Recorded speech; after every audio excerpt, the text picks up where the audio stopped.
corner where the treats at. Is this the passing of the torch, right? Is this what this signifies? It comes down to that front office and what they feel is most important. The champ is here. We've touched down from a higher plane. Why you landed here? We always look forward to that week because it was always intense. You know that we ain't coming back. We got to.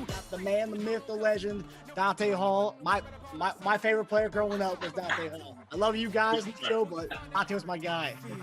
Get to dashing because you done on the warfield. Chief Concerns is presented by BetOnline and Olipop. Marcus Dash here from Chief Concerns, and ladies and gentlemen, it is that time of the year. It's football season, and you know what that means? It means it's time to get in on BetOnline. BetOnline is the world's most trusted betting platform and your number one source for everything football.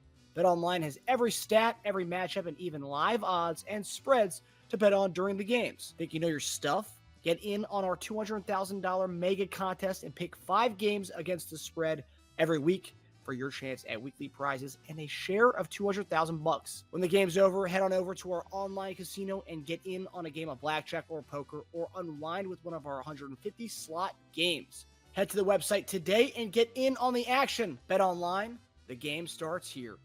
Come on, baby. Go, go, go, go, go, go. Yes! That's a first down. That's a first down. That's a first down.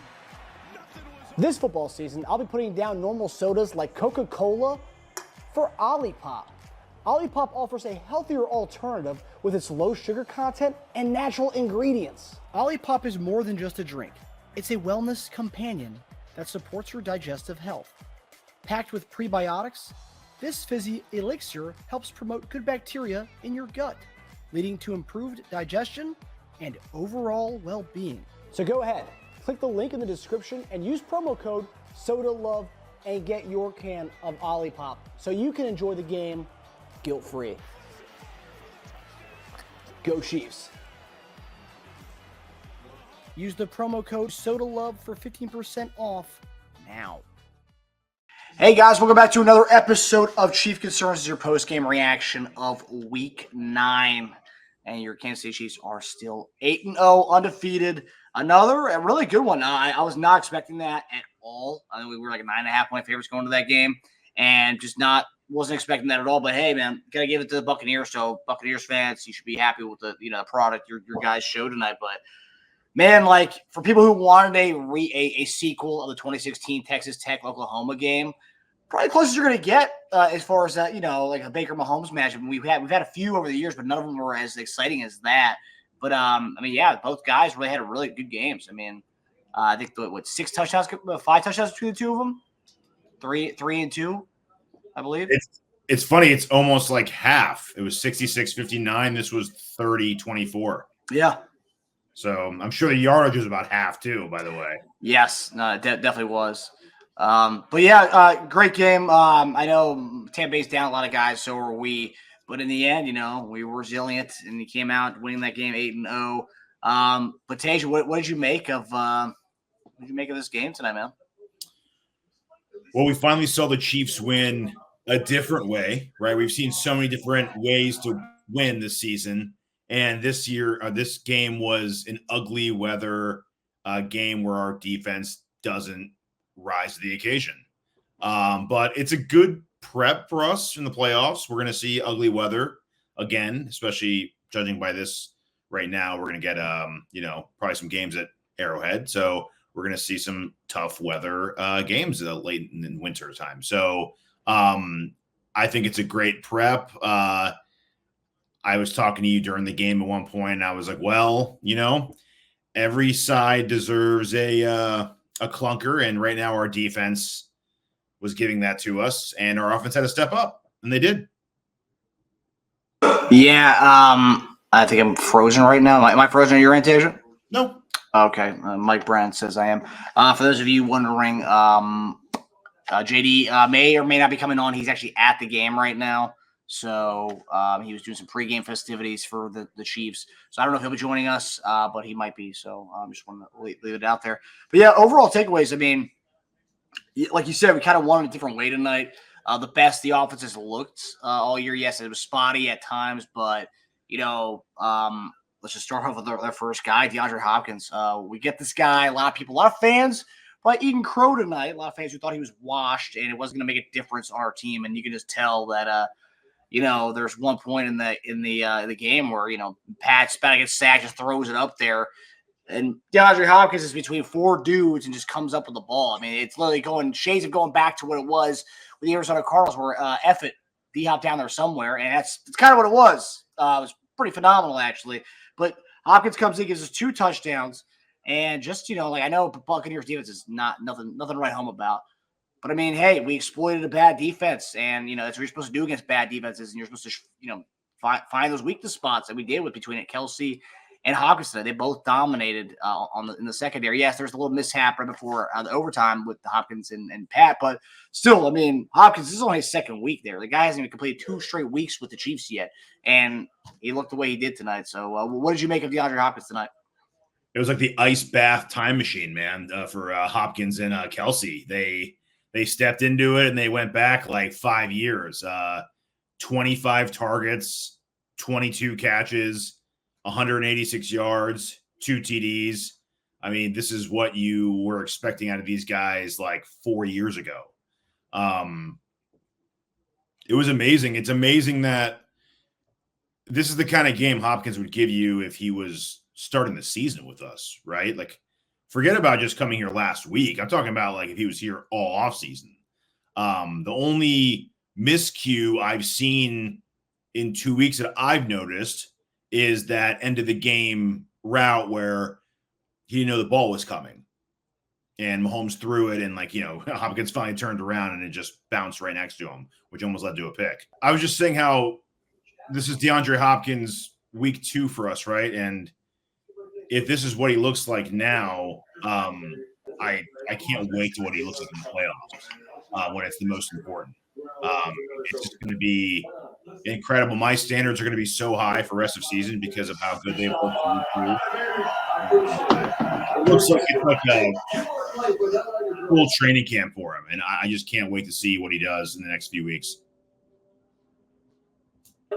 Yeah, I mean, I know it's been a thing over the last few years where people talk about you can't really add a player in the middle of the season with Andy's offense being so complex as it is. But I mean, last week he got way more than I thought he was going to get as far as his touches and whatnot. And then tonight, I mean, he was pretty much out there all game. I don't know what the snap count was. I mean, there was a few times where I saw it where it was like Justin Watson and then like the 3 tight ends, but he was in there quite a bit tonight. I don't know what the snap count was, and I didn't see any of the numbers yet on that. I'll be interested to see what they are.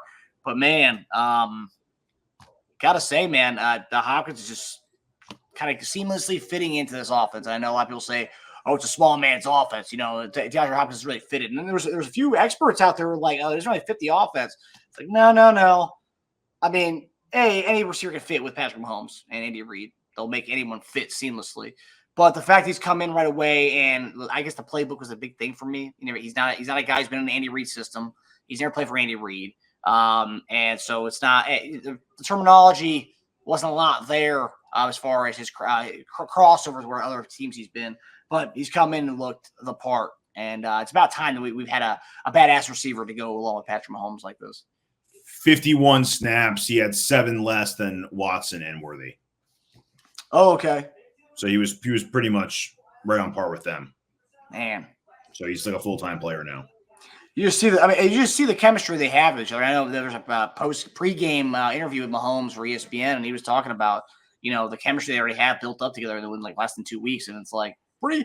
I mean, it's not just talk because you see it. I mean, you're not just throwing 2 touchdowns to some random dude out there who's getting in a few reps. Like no, like you can see it there.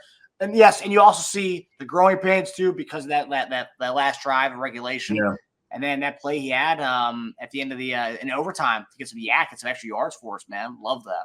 The trust is there though. So you see when push comes to shove who he wants to go to. Critical because both touchdowns were 3rd downs. So those are 3rd and goals that he went to him twice. And then a critical end of the game drive, we were trying to get a field goal in. He went to him again, like on a route that he wasn't even ready for because he's like, all right, man, I just got here. Just relax. But 9 targets and 51 snaps. if you combine our other 3 receivers, they had 10 targets between Hardman, Watson, and Worthy. So one less target, one guy. Yeah, just phenomenal. It's what you said. You could tell Pat trusts him for what you just said. Like we've had guys like Sky Moore here. We've had guys like MVS here, Tony. And you saw that Pat was, he would kind of reluctantly kind of do one of these and then kind of hold the ball. And then he would tuck in a run or take a sack or just try to find, run around until Kelsey got open. You're not seeing this. This is week number 2. Pat's throwing a quadruple coverage to DeAndre Hopkins. He trusts him to go up and get the ball. And you just haven't seen that. It's weird too because it's only 2 weeks of playing with this guy. Hopkins is going to be a Hall of Famer for a reason. I haven't seen him throw that kind of ball to somebody in that kind of coverage since Tyreek Hill. Yeah. That's it. And Tyreek Hill wasn't even a go up and get it type guy, but he had the trust in him. Yeah. To just do it, to just throw it up there. And like Tyreek's a special player. He's going to go up there and get it. He has that in Hopkins after 2 weeks. So it's, again, Hopkins was in my mind, was a postseason pickup for me. Yeah. But the fact that it's already paying dividends in week 2, like you look at that game and you think, oh my God, what would we have done without Hopkins in this game? I have no idea. I can't even imagine it. The guy just showed up, and I can't imagine our offense without him. Because you'd say, oh, we lean on Kelsey more. Lean on him more. I mean, Kelsey had, 14 catches? The only reason that was possible, after 7 or 8, they just bracket him, right? But you have Hopkins there, so you really can't do that. You can't put all your attention on Kelsey. So, yeah, it just opens up a whole other level. We can get Xavier Worthy up to speed, pun intended. 2 targets, 0 catches. Yeah, and 2 more guys, or not consistent guys, but Xavier Worthy's getting about 3 catches a game, 0 in this game. Noah Gray, who gets about 2 catches a game, 0 in this game. I mean, yeah, man, like what 21, 22 combined catches between Hopkins and Kelsey. 22. I mean, yeah, that tells you all you need to know right there. It's just going boom, boom, boom, boom. And I love seeing Andy, and I knew it was going to happen, scheming it up where having those 2 on the same side with each other and just screwing with defenses all game. Yeah. It's tough to go zone when you have 2 guys who are, just find the whole kind of guys between the 2 of them. So, well, like Aikman was saying, it doesn't matter the coverage because, Kelsey's so good at navigating the field. Kelsey and Mahomes know each other so well, and he just uses the defense's leverage against them. And then you have Hopkins, who's also a magician out there. So, I mean, good luck. If we can just get Worthy doing one thing correctly, which is catching deep balls. And then you have Hopkins' skill set, Kelsey's skill set. I mean, if you can get Hollywood Brown out there, I mean, we're talking firepower again.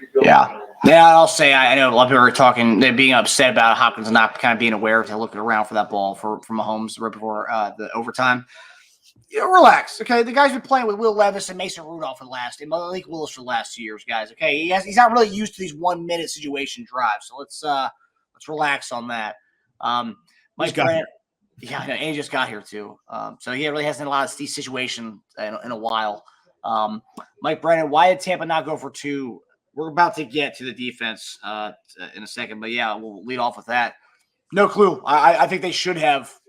The momentum was right there. They drove down our throats. I would have gone for 2. I'm happy they didn't because I won my fantasy game because of the overtime. I'm glad they didn't either because I think they probably would have got it with the momentum they had. Mm-hmm. Our defense looked shook on that drive. It looked bad. So, yeah, we were like a boxer against the ropes, just getting hit left and right, man. So yeah, I'm glad they didn't. I'm guessing Bulls just trusted their defense to maybe just get a stop. I don't know. Yeah, they just thought the momentum was going to carry over into the overtime. I don't know, but offense looked phenomenal in overtime. But yeah, don't know why. And again, I'm going to give credit to Tampa Bay, man. That last drive, man, the way we've looked against offenses, the better offenses, I would say, because I'm not counting this Tampa Bay offense. Tampa Bay offense we know is Mike Evans and Godwin. They don't have either one of those guys. I mean, Sterling Shepard stepped up for them tonight. Cade Otton stepped up for them tonight. You gotta give them credit. That drive before halftime or before the end of regulation, gotta give them credit. That we're amongst the best defense in the league, if not the best defense in the league, and they picked us apart for that drive. Rain game was Wentz robbed. He was fully prepared to come in and make us forget about Mahomes. You could tell he was probably upset that he wasn't able to go in. He was ready to go, man. He was freaking throwing balls right away when Mahomes was being held up by the training staff. But yeah, I mean, I wasn't. I think all of us were kind of scared of that. I think I speak for everybody in Chiefs Kingdom. I think everyone was scared about that injury for a second. Freaking terrified. As soon as I thought, I was like, did he get someone nail him or something? And then when Aikman was like, it was not, or Buck was like, it's non-contact. I was like, oh shoot, even worse. Yeah. At least he gets nailed. It's like, okay, maybe concussion. Obviously, no concussions aren't good either, but I'll take a concussion over a torn ACL any day of the week. But yeah, for the fact that was happened the way it was, and all the doctors online were saying, oh, definitely ankle. And then Lisa Salter said it was ankle injury. Just didn't look like it at all. But yes, Wentz was robbed. We'll get a nice, good look at Wentz in week 18 week 18 of the season. Maybe before that, because if we're undefeated, well, that's a different conversation altogether. If we're undefeated by week 18, do we see Wentz, or do we ride with Mahomes for a half and then take him out? I didn't see Mahomes get hit on that play. So at first, I thought maybe he got hit high. It was a concussion type play, and he was trying to grab his leg to act like it wasn't his head. Because Mahomes is the kind of guy that would do that, be like, oh, man, my ankle hurts, like even though I got knocked in the head. So, guys like him make heady plays like that. There you go, another pun. Got whole cold sweats. Yeah, rain game, we all got cold sweats, buddy. I think everybody in Chiefs Kingdom, and I think everybody in the NFL world, no one wants to see Patrick Mahomes. I have a brother and my nephew's Raiders fans. They texted us saying, "Oh man, I hope Pat's okay." So it's like, okay, that's how you know when a guy is, and obviously no one wants to be rooting for injury anyway. But the whole NFL world fan bases, nobody wants to see Patrick Mahomes down because talk about a year that's had so many injuries. The last thing he wants is the face of the league, getting injured week 9 of the NFL season. So yeah, thankfully it was nothing, and he was able to rally and win us the game in the end. Yeah, because then the refs are really going to have to work overtime to get us victories every week with Mahomes out. So, yeah. they're going to have to really have their work cut out for him at that point. Just calling PIs every single time when Wentz throws a deep ball. Before we go to defense, I want to just say, dude, I mean, they said it a lot in telecast, but third downs, I mean, that was such a throwback, like an efficient, methodical, precise offense that gave me like flashbacks to the Alex Smith days of just pinpoint long drives, just hitting it. It was beautiful to watch. I know we like the long ball, and we almost had two of them. But we had the Hopkins one. I'm talking about the Watson one, and then the Xavier Worthy like little skip that he didn't have to do to catch that ball. But it was just awesome to see that methodical drive nonstop, to watch a defense just not be able to figure it out. And they pretty much know what we were going to do every time. We're going to do three things. We're going to run the ball up the gut with Hunt. We're going to throw the ball to Kelsey and throw the ball to Hopkins. And that was all we were going to do the entire time, and they couldn't stop it. And it was just awesome to watch it. Yeah. Rainy game, thanks guys for all you do. Appreciate you, brother.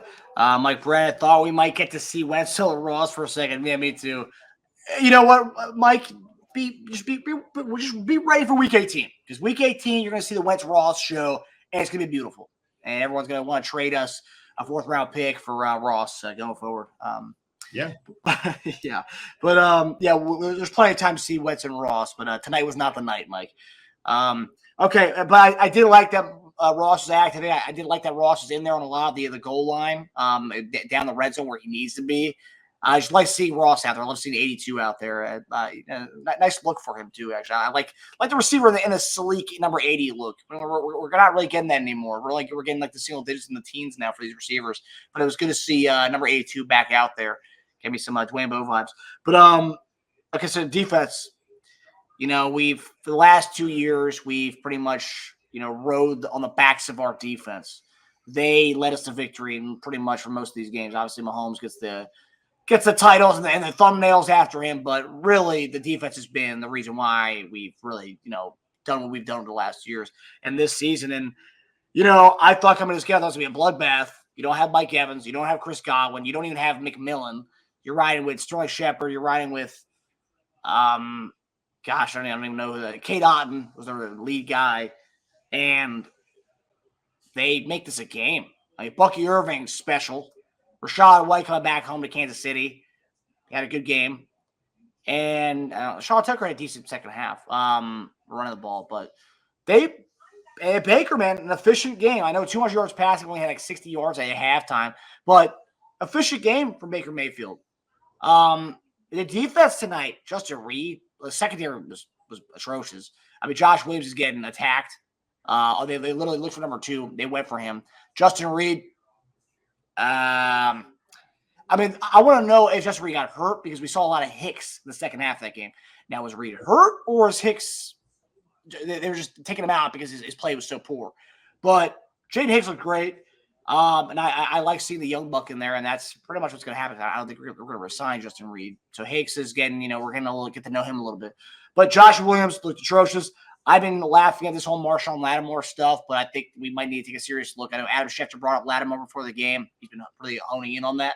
But I'll say this, Josh Williams ain't it, and I'm scared about that because they just literally looked for number 2 the entire game, especially in that second half. So what were your thoughts on the defense and also Nick Bolton? We're big Nick Bolton defenders on this team. Where was he tonight? I mean, he looked like he was playing through an injury because he looked slow. He looked dinged up. He didn't look right at all. And if you watch him, if you want to go back to look at Nick Bolton, go look at the last drive of that game. Just watch number 32. Just do it. It's bad. I mean, he looks like he's playing injured. And if he is, I love it. Fearless.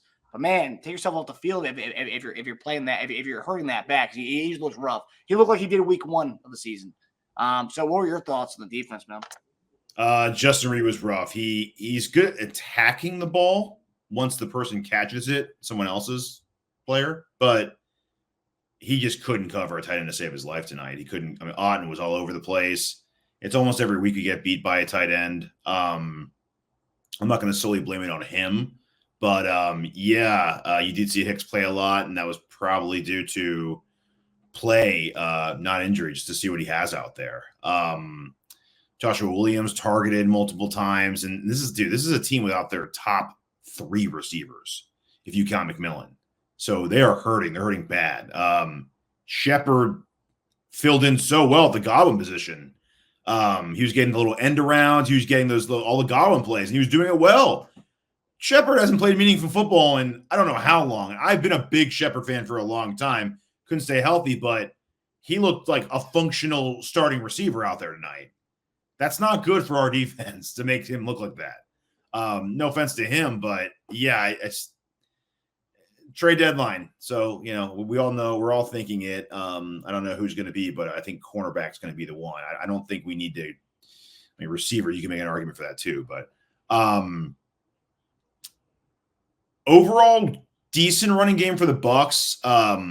Not what they're used to from their running backs, but overall, because of, I think Baker had a couple runs, Shepard had that run. I think they had maybe another end around by another receiver.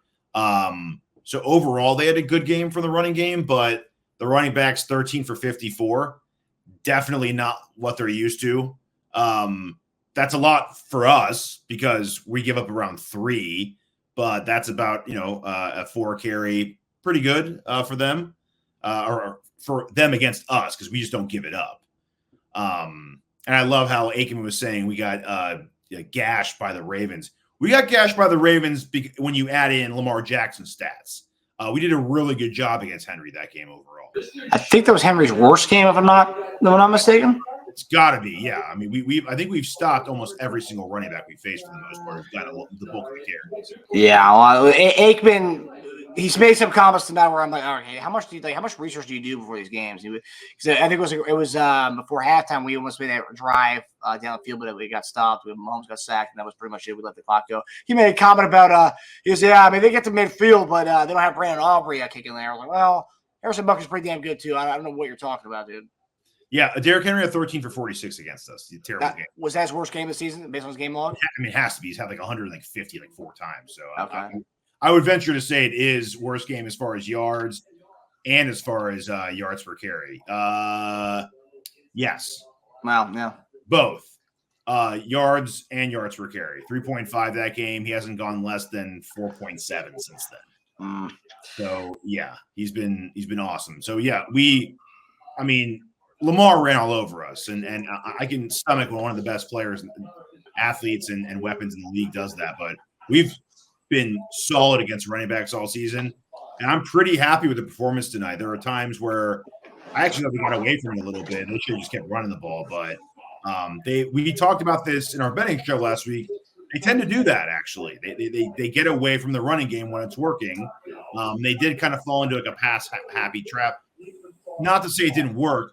Baker played a great game, efficient, mistake-free football in a very, very ugly weather game.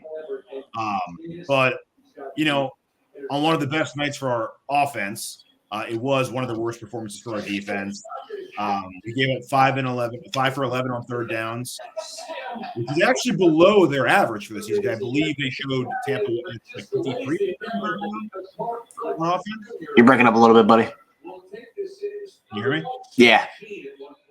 So yeah, Tampa's I think 53% on third down on offense. So 5-11 is actually pretty good. Yeah. But they just use their tight ends and running backs for the most part. So it's yet another game where we usually do adjust to it. We didn't do it this time, but it just I also want to give them credit in their own regard because it shows you how spoiled we are with the Chiefs defense. If a team that scores 24 is, a bad performance when they're averaging over like 30 a game. So it's not like we got lit up for like 40 points. They scored 24 against us, right? It's not the end of the world. If that's their bad game of the season, I can live with it. Yeah, I'm seeing online that Justin Reed's getting skewered. Everyone's comparing him to Daniel Sorensen right now, which is not a good comparison at all. But, yeah, go back to the Bengals game that when Gesicki kind of dominated us. That was Justin Reed there a lot. Justin Reed falling all over the place. A lot of games, highlights of him falling in coverage. And when Cade Otton cooks you, I know Cade Otton has looked great this year. Just based on the last few weeks of getting targeted all the time because there's no Evans. Not good. Hicks looked fine. Hicks brings the wood. At least he gives you some of that. So I like seeing a little bit of that. And I kind of like, honestly, seeing a little bit of Hicks just because, towards the end of the season, if you look past the last few years, Jamari Conner, end of the year last year, you see a little bit more of him getting sprinkled in there. Hadn't really seen a lot of Hicks sprinkled in the secondary. Now we're seeing a little bit. And I don't know if Justin Reed's hurt, like we said, but I think it was might have been play related because he looked really bad tonight. Don't bash Dirty Dan. I love Dirty Dan. Dirty Dan has a lot of memorable moments and highlights in Kansas City. But yeah, Mike Brennan, the TB rushing stats look crazy. No one over 25 yards rushing, but still ran 95 yards and 19 carries, 5 per carry. Yeah, if you looked at it, that's kind of their MO with all those guys. They sprinkle 41 came from Shepard and Baker, though. So again, their running backs below what they're used to. They've been tearing people up on the ground this year. So yeah, that's crazy that Sterling Shepard and Mayfield had Baker Mayfield had 41 yards out of their 95 rushing. Wow, that's crazy. And Baker has been running a lot this year. I will say that. All right, maybe the Sterling Shepard thing is surprising. Yeah, Sterling Shepard, yes, definitely. I give him credit, and I know you kind of. I don't know if you were tired. It was kind of a backhanded compliment you were giving Sterling Shepard. He was supposed to be like a badass. He just had injury problems. Yeah. When he's on the field, he's good. Staying on the field, he hasn't been able to do so far in his career. For Godwin Insurance, it's great. Yeah. Just hopefully it lasts. Hopefully he stays on the field.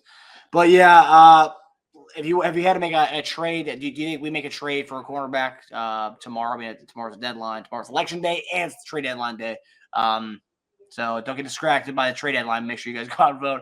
But I'm putting my vote in for cornerback. You think? Okay. Do you think we make a deal, or if we do, it is? I think we do. It's not going to be flashy. It's not going to be Lattimore like people are expecting or wanting. Yeah. It'll be a cornerback, but it'll be a cornerback for depth. It's going to be. We're not ready to sell out Joshua Williams, but it's going to be. We need a little insurance in case Williams is getting beat in a critical game. We need to be able to put someone else in there. That's what I think. The guy from I read earlier that, and this is very Brett Veach move. I read that Forbes, the guy that the Commanders drafted in the first round last year, the really small dude, I heard the Redskins are pretty much done with him, is trying fielding offers for him. That's a very Brett Veach move. That's a big time Brett Veach move. Weird though. That's weird because Redskins are contending. Like you're getting a player from a team that's contending is always kind of weird for me. Like getting Saints to give up Lattimore makes sense. Like they have a terrible cap situation and they'd love to get off his numbers for the next 2 years. But getting a guy who's supposed to be good for a contending team, or just it's weird. I don't know. I don't know how much he is playing with them though. I don't know if he's even starting for them. No, I know, but that's what worries me. It's like, why? So a team that's trying to win doesn't want a player, and we think we're just going to turn him into like a player that can play in case Joshua Williams looks terrible in a pivotal game. I mean, if we're trading like nothing for him, I think that's what Brett Veach would do. I would expect a lot of teams to be in on Lattimore. He doesn't cost much salary, and his next 2 years are non-guaranteed. So if you're looking to load up your team right before the playoffs, that's who you go for. By the way, interesting stat that I just saw from Nathan Jenke of PFF. Most receptions by a Chiefs wide receiver when lined up on the outside and on the line of scrimmage since 2018. Wow. 6 receptions. That's pretty wild. Yeah.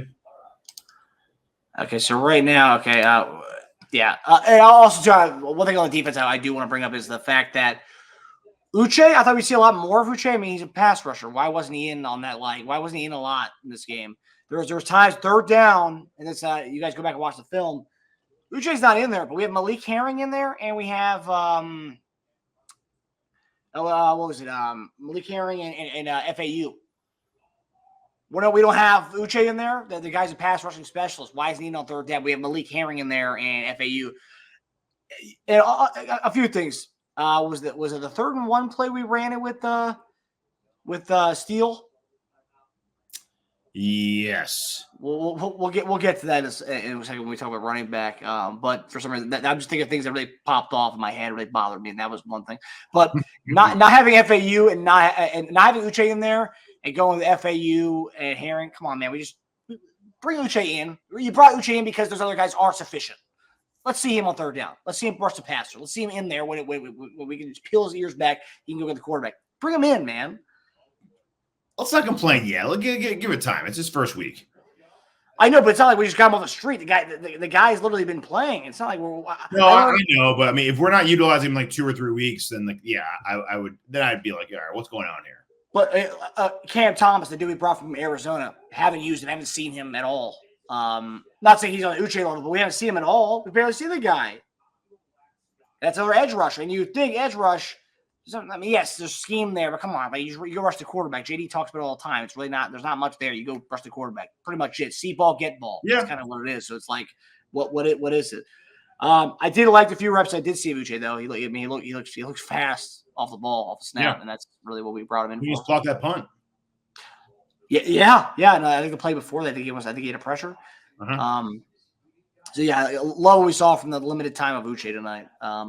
Let's like to see a little bit more of him than Malik Herring or FAU at this point.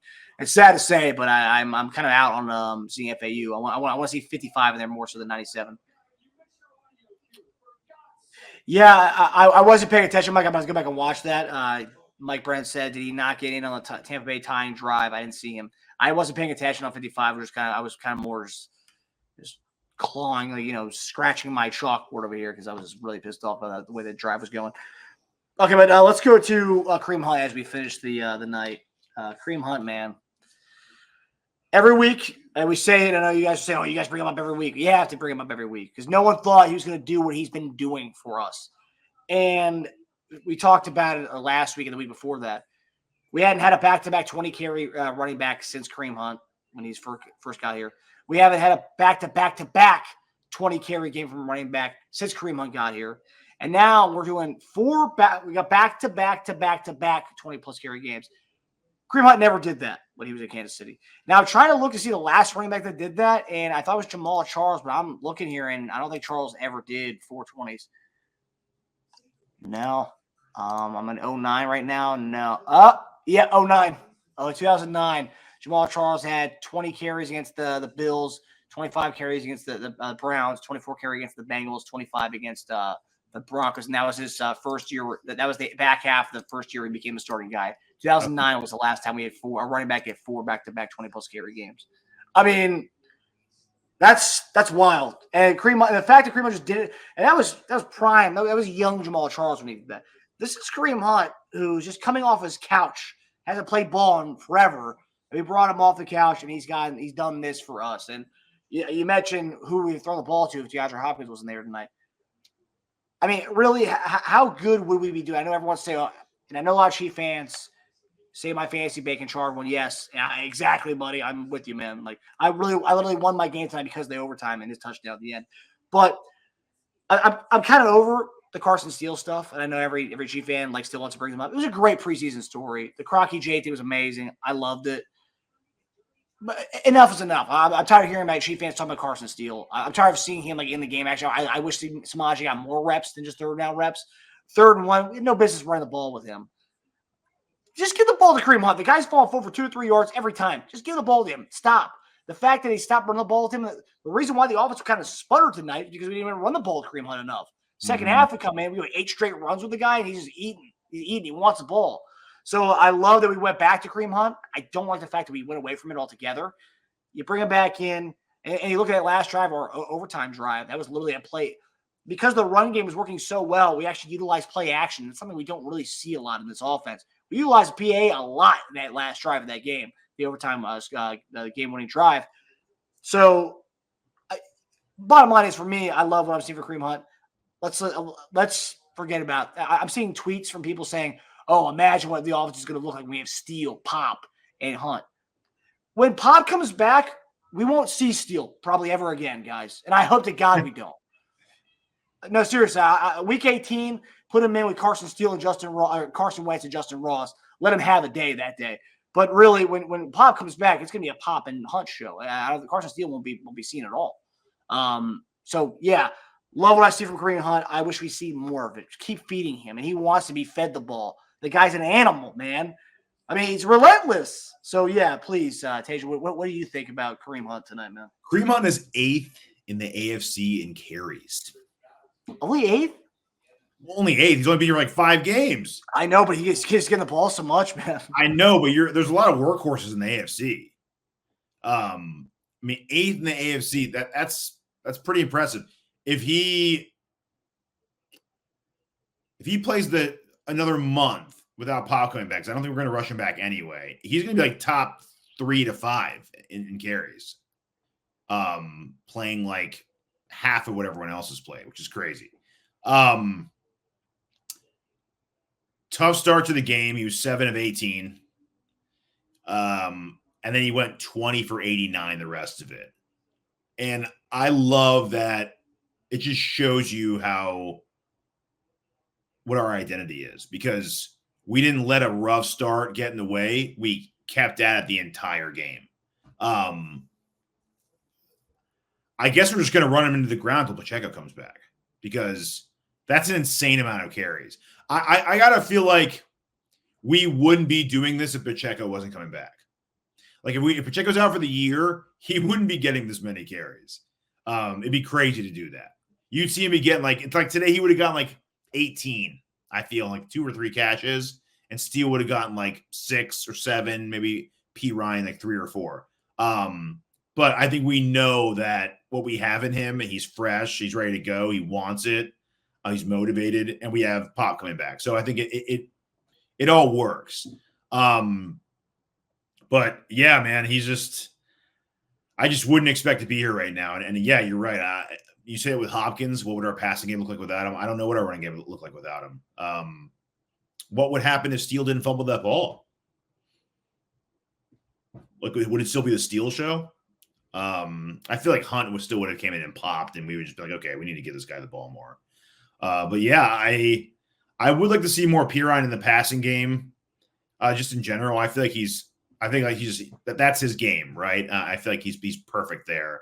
But yeah, Hunt's our between the tackles animal, dude. He's killing it. I'm really happy for him, and it's still, again, a nice redemption story to him to be coming back and doing it without really skipping a beat. He's not what he was before, but he's what we need right now. Hunt and Hopkins, those two guys deserve Super Bowls for different reasons. Hopkins has had a storybook career, a guy who the only thing really missing on his resume is a Super Bowl ring. Yeah. Hunt, to come back to a team where she probably should have won a Super Bowl with earlier on in his career. It shouldn't have been Damian Williams. It should have been him. And it didn't work out that way. So now it's a redemption story for him. Being able to get a ring with this team and the story that he's had and the way he's doing it right now. I mean, he's not just a guy riding the coattails of the team. He's really coming in and being our workhorse back, man. So, I mean, also another thing too, I'd love to see a little bit of Hunt get a little more catches out of the backfield. I don't know why we're not really utilizing his passing catching ability. Because when P-Ryan comes in there, they looked at getting the ball. But when Hunt's in there, it's literally just getting the ball, handoff, and then out for third down. But before that, we don't really see him getting any catches. And we saw it overtime. He got a catch on one of the first plays in overtime, and I love that he just fell forward. He doesn't really have the burst that he used to have, but he still bounces off defenders in the open field. I love it. His balance is still, no matter how big he's gotten, no matter how old he's gotten, he still has that balance, dude. And Kareem Hunt he's a special player, and I hope. Like I said, I don't think they're going to rush Pacheco back by any means, but seeing him do what he's doing, if you're a Kareem Hunt fan, if you're just an NFL fan, seeing what he's doing, it's impressive stuff, man. You could say his yards per carry isn't that good. Watch the yards he's getting. He's grinding these things out, man. That second half, first drive for us, 8 carries and him is freaking dominated. I think 15-yard run, longest run of longest run of the season for us from a running back. That's Pacheco included, guys. So all the people who say, Hunt's going to be out of the picture when Pacheco comes back. I don't think so. I really think it's going to be a very Jahmyr Gibbs, David Montgomery type of backfield. You're going to have a 60-40 split with these two guys, 50-50 kind of. They're not going to rush Pacheco back, so you're going to see a little bit. Hunt ain't going anywhere anytime soon. So get used to the Hunt Pacheco show when that does happen. Or Pacheco Hunt show, however you want to go with that. Well, it's crazy. He's averaging more carries per game than he did like in his rookie and second year. No. He's getting more carries on the ground. He's getting less catches. He was catching a lot of balls to us back then, which is why. So overall touches, I bet you it's pretty close. It's 325, 15. Yeah, it's pretty close, including catches. He's at 21.6 a game that is rookie season. Nuts. Yeah, it's crazy that he's at this age now and he's getting like more work than he did on the ground than he did back then. But again, I think that's the difference, right? They wanted to preserve him for the postseason because he was our guy back then. Now they know we have another running back coming back. We don't have to really preserve him as much because he's going to get less carries at the end of the year when we have those guys. It's just going to happen. It's going to be better that way too. He'll be more fresh. Yeah. Both guys will. Yeah. Yeah. Just love what Kareem Hunt's been doing. So, moral story, Kareem Hunt's saving the Chiefs running game, and you could say we may not be 8-0 without Kareem Hunt. And he's saving many teams' fantasy seasons, many people's fantasy seasons, mine included, and the charred ones as well in the chat. So, thank you, Kareem, for coming back and making this season a dream come true, buddy. But all right, guys, well, that does it for us. We hope you guys enjoyed our post-game reaction. JD and I will be back on Wednesday night, 8 p.m. Eastern Standard Time, our usual time for our show on YouTube. You can find us, Chief Concerns, YouTube, Apple Podcasts, Spotify, anywhere else you get your podcasts. We'll be back on to preview the upcoming game against the boring Denver Broncos. So that's going to be a really fun one to watch, the Bo Nix and Sean Payton show next week. But hopefully we come in big time with that one next game. Hopefully this may be a wake-up call for the defense, and we'll have a good show next week against Bo Nix. But yeah, we'll see you guys Wednesday night, 8 p.m. Eastern Standard Time. And you can see myself, Teja, and JD on Friday night, 8 p.m. Eastern Standard Time for our betting show. And, of course, post-game reaction show next Sunday after the game. Hope everybody enjoyed the episode, and we will see you guys Wednesday night. Take it easy, everybody. Later. Hi, everybody. Thanks for watching. Subscribe here to get the latest from the show. Also, be sure to check out the best clips from Chief Concerns. And if you prefer to listen to the show, Subscribe and follow us on Apple Podcasts, Spotify, and anywhere else you get your podcasts.